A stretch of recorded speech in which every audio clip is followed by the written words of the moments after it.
Welcome to Garden-ish, or welcome back if this isn't your first time here. Today I want to take you through the process of building some potato towers. I've been wanting to do this for a hot minute and I'm finally getting somewhere and started with them. So I want to give you a quick rundown of what my ingredients are, you know, all the needs that I need to do this, and also a little bit of info about potatoes that you may not know. So let me flip you around here and show you what we're working with. First off, we have my fencing material. This is garden fence. I do have chicken wire in abundance here, but I didn't want to use my chicken wire for this just because I wanted something a little more sturdy, and something a little bit bigger holes for the leaves to come out. So we've got our fencing. This is the old potato row. This is where I had the potatoes last year. I have removed the straw. I'm going to keep the weed barrier down, but that straw is actually going to be used in these potato towers. Why not? Might as well reuse it if it's here. We've got a bucket of water and a watering can full of water because I have not hooked up the hoses over here. I've got my wagon full of soil and some compost mix, and then I've also got manure and humus soil amender that I picked up. And then let's look at our potatoes. So, seed potatoes. I'm not buying seed potatoes. I have potatoes that have tubers coming out the wazoo. They were at the bottom of a cabinet, and I didn't know they were getting so outrageous until recently. So I'm going to use these potatoes, which I bought these, or I put them away. I bought them separately, used up what I could. They started to go bad. I put them in a dark, cool space so they wouldn't get rotted and disgusting, and now they're ready to plant. So instead of buying seed potatoes, I am planting these. So a couple things about potatoes. These are my tubers. All right, guys, look at this. Look at this coming off of here. This whole basket is nothing but this happening. I don't think there's anything rotten in here. All I did, I kept these in this basket on the bottom shelf of a cart in my kitchen, and I kept these bags over the top of them just to keep the light out. And these are what smacked me in the face one time when I had bent over to grab something from the floor in that area. So that's how I knew they were getting out of control. But none of them are rotten, none of them are stinky. I've got different kinds of potatoes in here. Obviously some regular, I'm gonna say russet style, and then these little colored potatoes. So I'm just gonna do them all. So one thing to know about potatoes, they actually come in different varieties. Just like tomatoes do, they come indeterminate and determinate. So an indeterminate potato is a potato that's gonna just keep on growing. It's gonna keep on giving you a potato harvest until you stop it from doing that. A determinate potato is going to be more of a bush style potato plant, and once it's done harvesting itself, it's done. It's not going to keep giving you more. So that's something to know. How do you know what's what? Honestly, I have never seen on a potato package determinate or indeterminate. So the best case scenario is whatever type of potatoes you have, do the mound, and that's, you know, you mound up every couple of layers. And if you do that, that's going to allow the potato plant to keep growing. Sorry, we have people on the road with cool cars. So yeah, when you plant them, whether you're doing them row style, whether you're doing them any kind of trench style, you want to keep mounding that soil up, and that's going to keep allowing that potato to grow. I did that back here last year. I kept adding straw, and it allowed my potatoes to keep on growing and kept them going. So yeah, if it's a determinate potato, it's only going to produce so much. If it's indeterminate, you're going to keep getting production as long as you keep allowing it to do its thing. So by helping it grow more, by lifting up the soil and keeping the top on there, by doing that, you're allowing it to keep going, and you're going to keep getting potatoes out of that harvest. So that's a little bit you need to know. Let's get this started. I'm gonna set this camera up so you can just kind of watch what I'm doing, and let's get this started.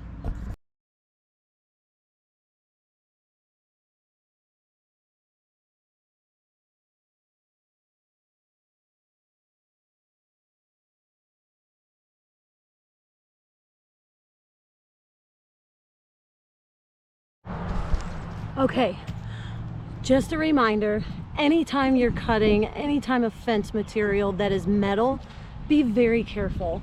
You saw me hold it down as I went to cut my last piece, because if I wouldn't have, it was going to recoil back up and it probably would have like scratched me in the face or in the arm, and I'd be bleeding and I would have had to stop doing what I'm doing because I would have been a mess. So always use caution, always be prepared for something like that if you're not used to working with those types of materials. Also, another good thing is have a good pair of cutters when you do something like this.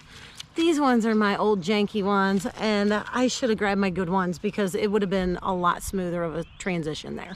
Anyway, that's what that is. So I want to show you what I did at the end of my cut. I left, if you can see that, whoops, I left the end long so that way I can use those as my hooks to make my circle.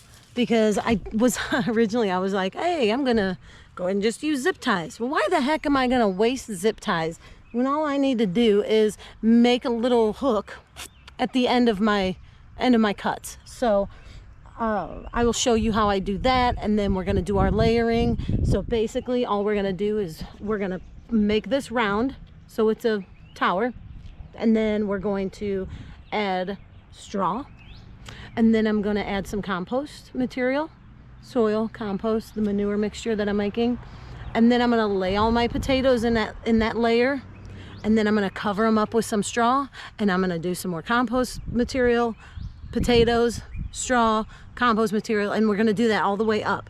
There are a couple tricks though as we go.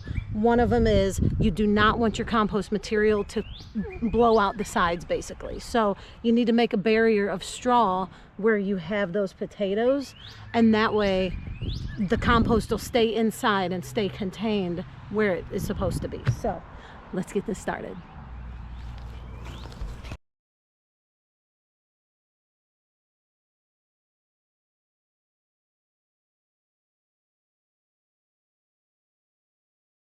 Okay, you just saw how I put the tabs together, basically. I'm gonna call them tabs. I just hooked the fence into itself. You also saw my measurement system. My long steps are about 3 foot each, so I'm assuming this is about 9 foot wide, or long I should say. And the width of it, to give you an idea, is the length of my arm. So my 9 feet-ish equals that long. So anyway, also I want to show you this garden fence. There's a train coming. This garden fence that I'm using, it's 40 inches tall by 50 feet long. That's a lot, but I'm going to use this in other places over the course of the days. So I just want to let you know that it's 40 inches in height. Also, the one I've got is a 4 to 2 to 1 inch mesh. So what that means is over here, we've got 4 inches here on the top, and then it starts to minimize to 2 inches here. And then in the bottom part, it's a 1 inch. This is why this here, that boo-boo, that's why you wear gloves. I just happened to take my gloves off and I just poked my hand when I was getting ready to show you guys that. So that's a bummer. Anyway, the 1 inch. So this is, they show a rabbit on the picture. It's a 16 gauge fencing material, which is pretty thin, pretty flimsy. But for what we're using it for, this is good. And it was pretty cheap. So I thought I had some more. I don't. I used it in the yard somewhere, so I had to buy this stuff, but it was cheap. For what we're gonna do with it, this is great. I hope I can probably use this again next year or for the next season of potatoes, because I'm gonna do this again hopefully for a fall harvest. So I think we'll get a lot of time out of this stuff because it is metal and it is a little heavier duty than a plastic item would be. So let's get our layers going.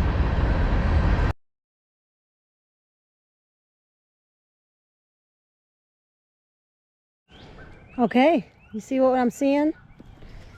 We've got our layer of straw and then the layer of soil compost. And now we just need to add our potatoes. This will be our first layer. And you can see how I barriered that up. That's why I added a little bit on that side, because I didn't want the soil to fall out. So we'll put our potatoes on and then another layer of straw.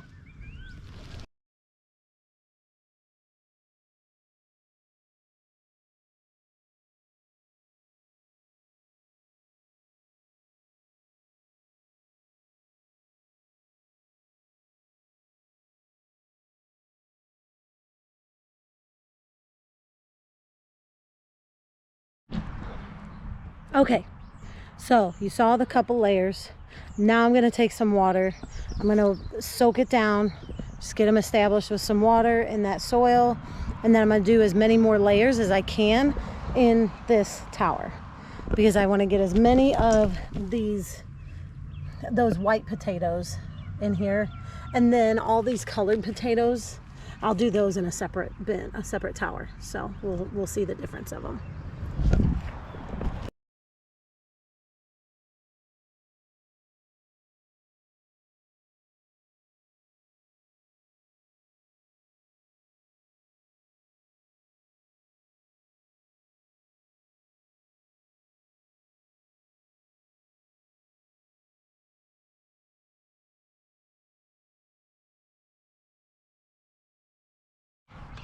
Okay, so I'm running out of soil in my wagon, so I'm gonna go make up some more of that between my soil pile, the compost bin, and the bags of manure that I've got. Also, you probably noticed the change in material that I started using. I was using the straw that was on the ground from the previous potato rows from last year. Ran out of that, went and grabbed my bag of hay. It's actually really old hay that came from my makeshift in-laws barn when they bought their property. They have an abundance of old hay. I'm gonna use that. I'm not worried about seeds or anything like that because this stuff is old. I don't think it's gonna be sprouting anything anytime soon. And if it does, who cares? I'm just gonna be dumping this thing out, getting potatoes out of it. So, yeah, that's what I'm going to do for the rest of this. Also, a very important note is the eyes of the potatoes, whether you've got tubers or just the eyes that are starting, they need to go out. They need to be on the hay out towards the edge of the tower.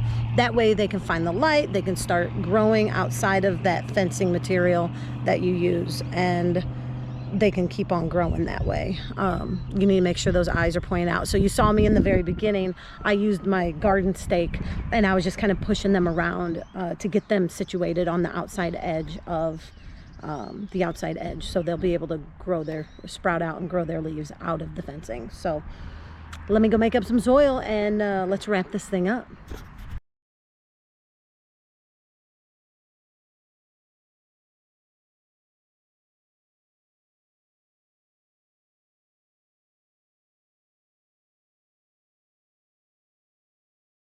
All right, something else I need to talk to you about is, should you cut your potatoes or your seed potatoes, which is what these are our seeds, should you cut them and make more seeds? Well, you can. So if you get something like this guy right here, you'll notice there are 3 eyes. There's 1, 2, and then on this other side there's 3. All right, there's 3 eyes on this potato. So potentially I could cut this potato and all 3 of those sections are viable sources for it to grow. Now you need to know, if you're going to cut your potatoes, you need to do it, I'm going to say, at least a week in advance. You need to let them callus over. If I were to cut this thing right now into 3s or even 2s, cut it in half and just throw it into this bin, most likely it's going to rot and it's not going to grow anything because that mushy potato is now exposed. So what you have to do is, when you're going to cut them, if you're going to cut them, you need to let them callus over. They're going to form a hard skin over it, and that's going to be your protection that it will keep growing. That's one big thing I think people don't understand, is that you have to let them callus over. If you don't, I know that there have been times that potatoes have grown. Ooh, a tick. Gross. I know there's been times that a potato has grown and everything was cool and kosher, but I know that a majority of the time they will not. They will just rot and turn into mush, and you will have done all of that work for nothing. So don't forget, if you're gonna cut them in half, cut them in threes, whatever you need to do to get each eye, cut them, let them callus over for closer to a week. In my experience, I've let them go at least a week because I didn't want to risk it. I didn't want to risk the disease and all the potential harms that could be happening. So yeah, don't forget to let them callus.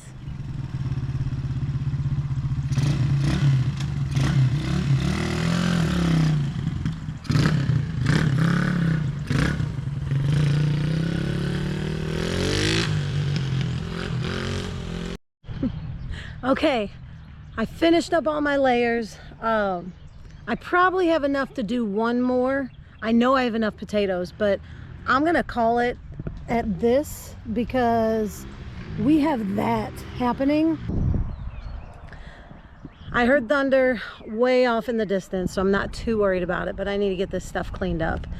We apparently have some hellacious storms that are gonna be possibly coming in this evening. Hopefully our new potato tower withstands the weather. I'm excited. I hope this thing really does what I think it's supposed to do, or what I think it's going to do, and what it's supposed to do, which is produce a heck of a lot of potatoes. It's gonna look beautiful. All of those individual holes will have leaves coming out of them, and it'll just be a pretty thing to look at. So I think that's really it.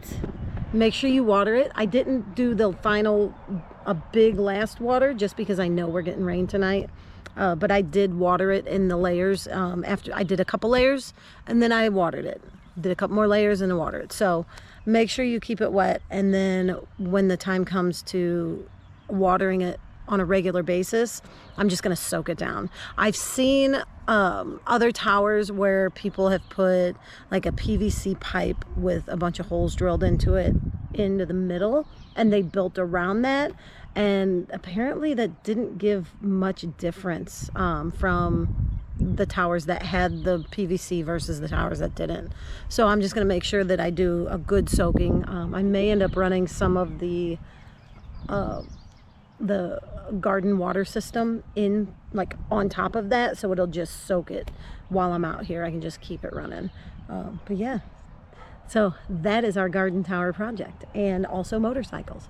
So yeah, let's see, this is what we got left. Here's our room.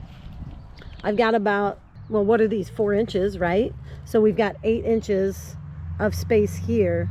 I stopped here, and everything else is gonna be potato-licious. So let's see how this goes. All right, thank you everyone for being here. Hopefully you enjoyed this video, and if you, like I said, have any comments, put them in the comment section below. Let's talk about these things, or what is your method of planting potatoes, because I'm about a week or 2, maybe 3 late from getting these babies started. Too many things going on, too many issues around the house, so getting them going. Hopefully we get a good harvest before it gets too hot and I can keep these puppies rolling. But yeah, tell me what your method is. Let's see it. Show me some pictures, and let's check out what these things do in the future. So maybe next season you guys can try it. And everyone be safe.